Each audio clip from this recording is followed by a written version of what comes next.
Okay, we had the new parts come through from the factory. We'll get them on the car ahead of FP1.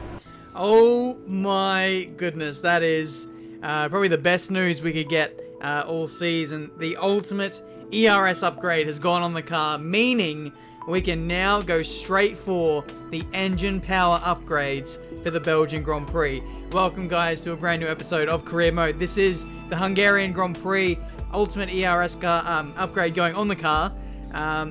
A slight boost in performance. The graph is making it look more dramatic than what it will be. It's not going to help us in qualifying. I mean, we can deploy more ERS over the course of the lap, which will definitely help, but I think it's going to come into it more in terms of race trim, being able to just deploy more and not have to be in lower ERS modes, which will hopefully help us by a few tenths a lap. I don't know, we'll have to wait and see, but in terms of just outright pace, it won't help all too much, but it will be pretty darn handy nonetheless. We have extra capacity, basically. But anyway, here we are for qualifying. I believe it's raining here for the start of this one, so that'll be quite the test. If I remember correctly, the previous race in Germany was also wet, but we got caught out there. Hopefully that is not the case today, and we can get on with our weekend. Apologies about the just the break between last episode and this one going out. I sound like a bit of a broken record, but I was so busy over the course of the weekend.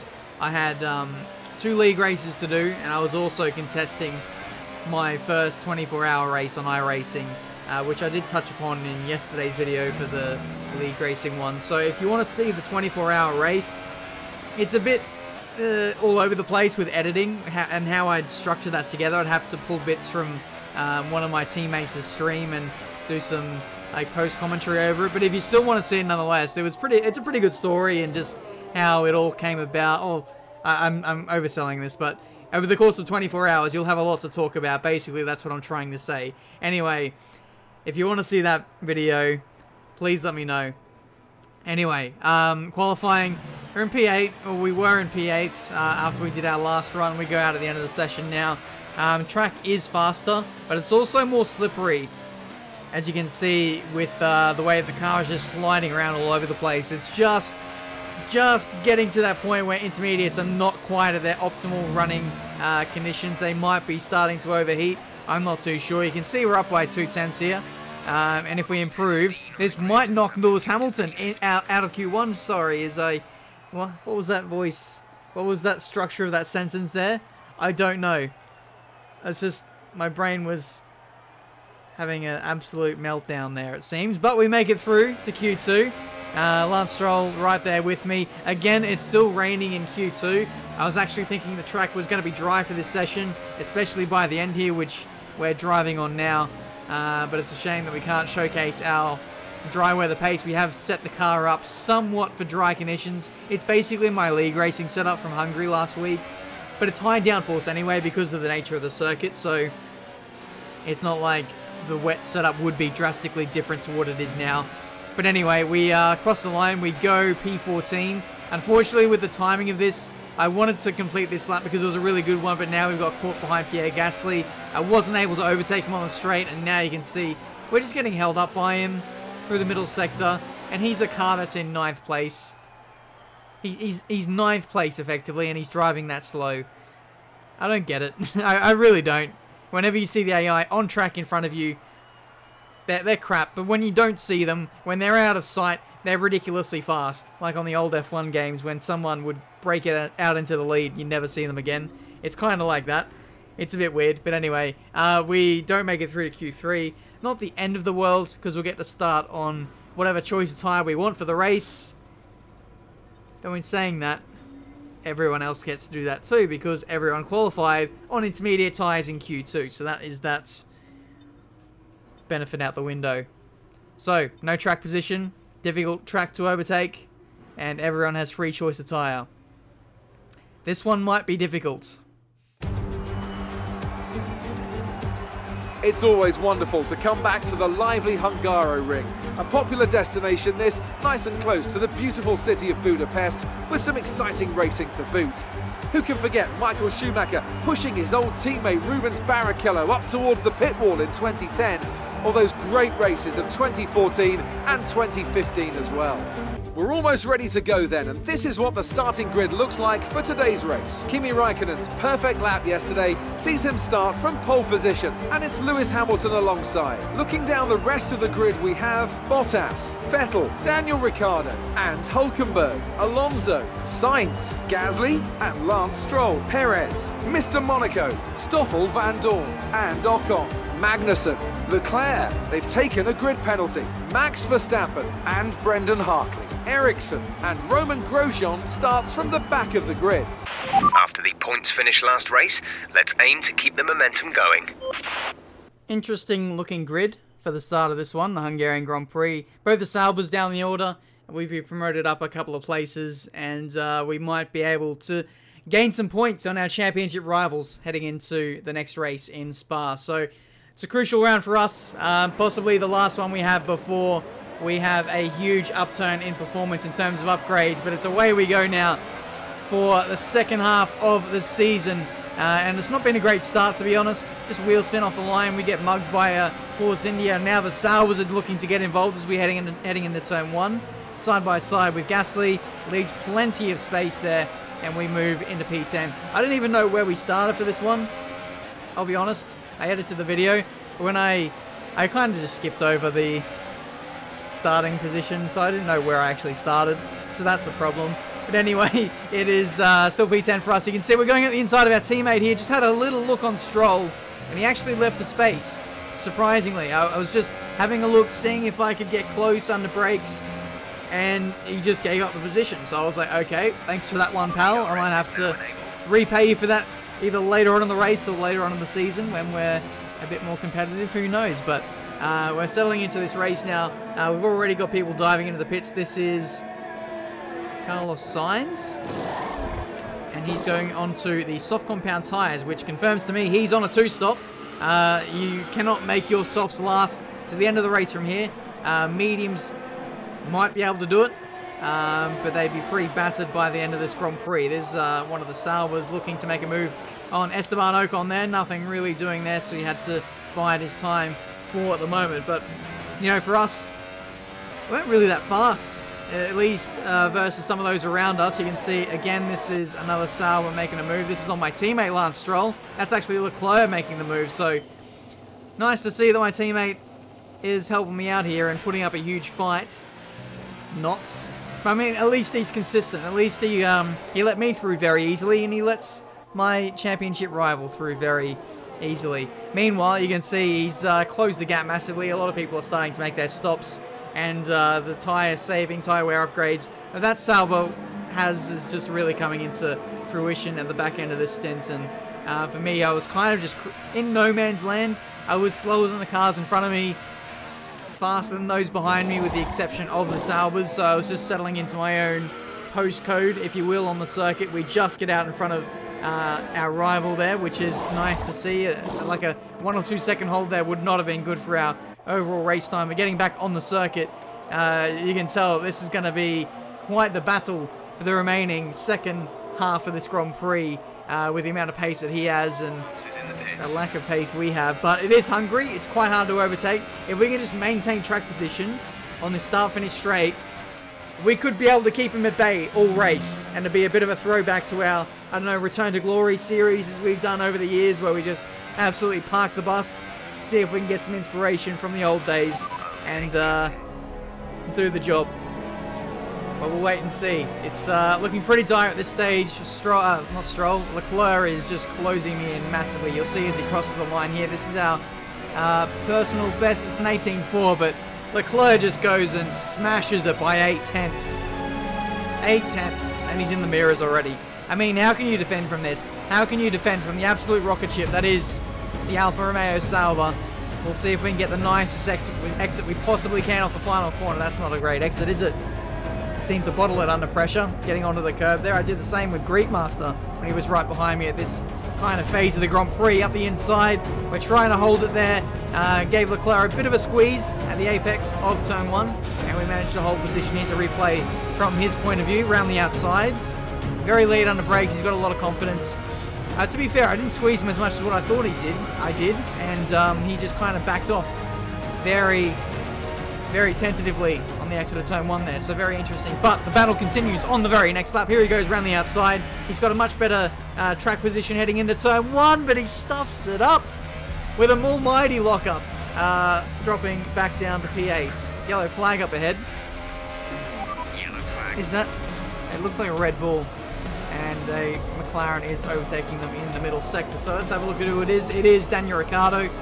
Just engine failure, I would say. There's no smoke coming out of the car. There's no punctures. No damage to his car.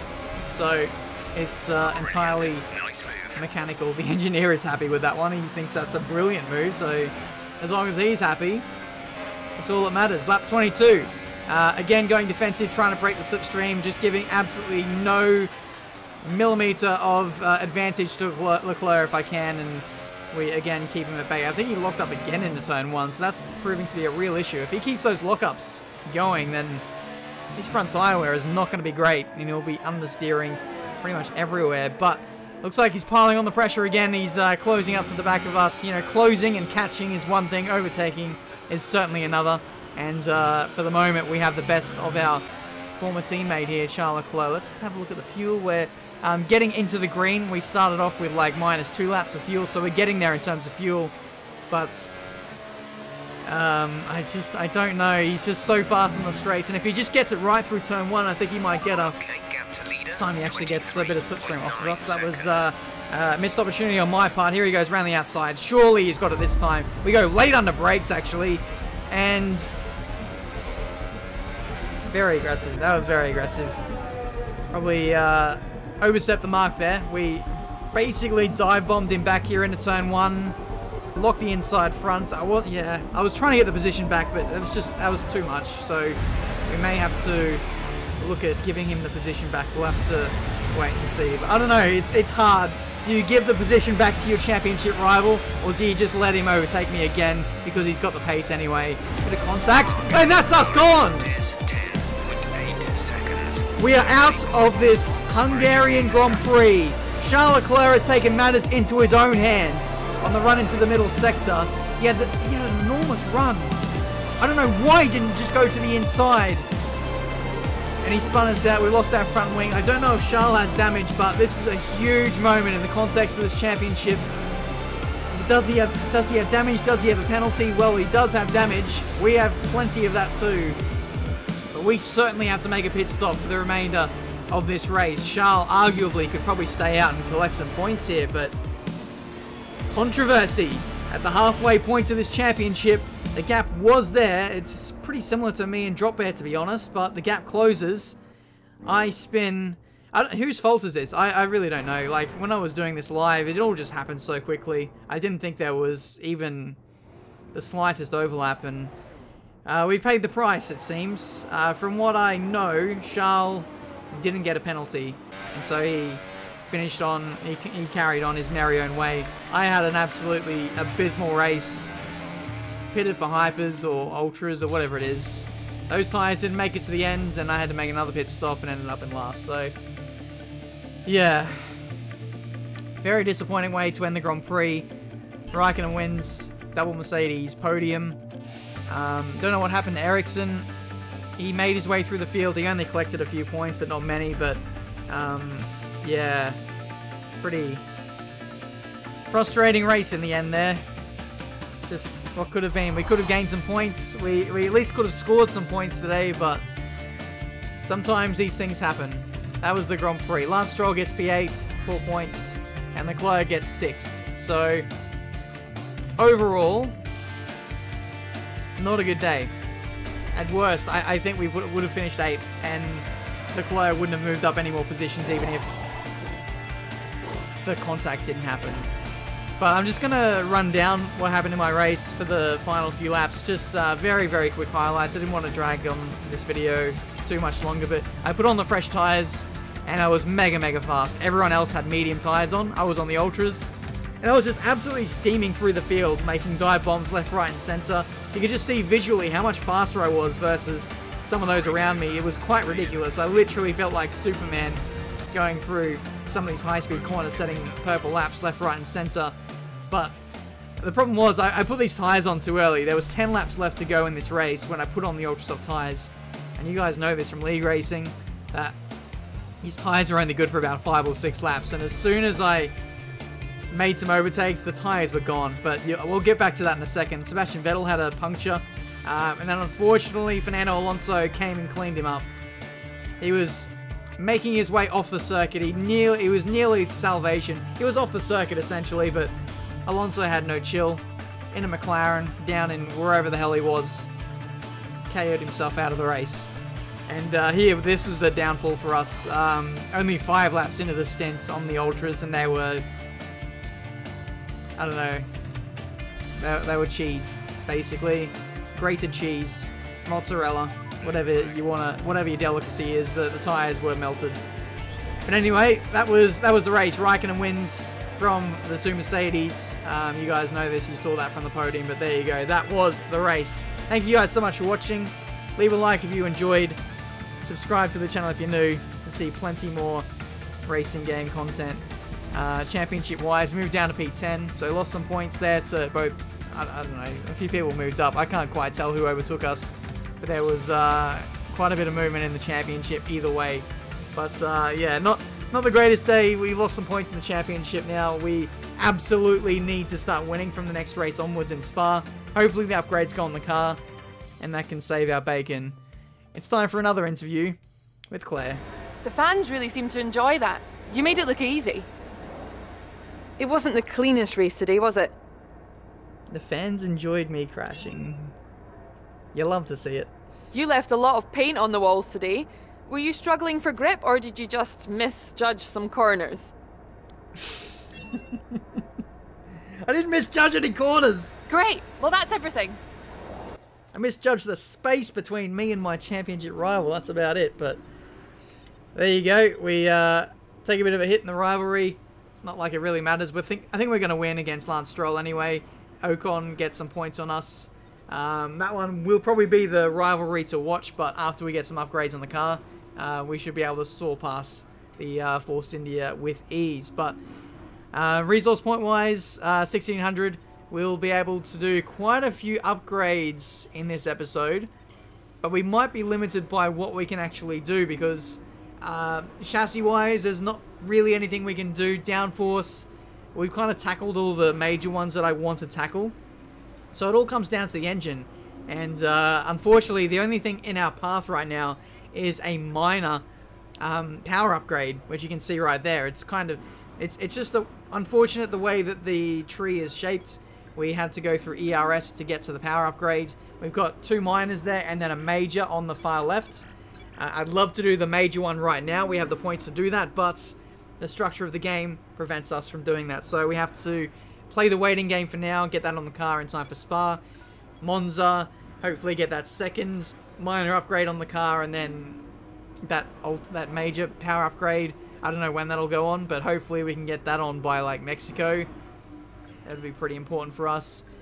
But yeah, we did the minor upgrade for the power right now. Now I'm looking to see where I can spend the final 1200 points. Like, we've got weight redistribution, which is okay, but I'd prefer to do it in like weight reduction. We've already done all those upgrades, and the only other upgrades we can do are like brakes and stuff like that, which is not really that great, to be honest. In terms of the downforce, we can't do anything in terms of adding downforce because we're still waiting for the ultimate drag reduction upgrade to go on, and the only one we could do was like a DRS upgrade, which is basically useless. We've got so many durability upgrades on the car, so that kind of rules that out as well. So I'm like, what the hell do I do with my resource points?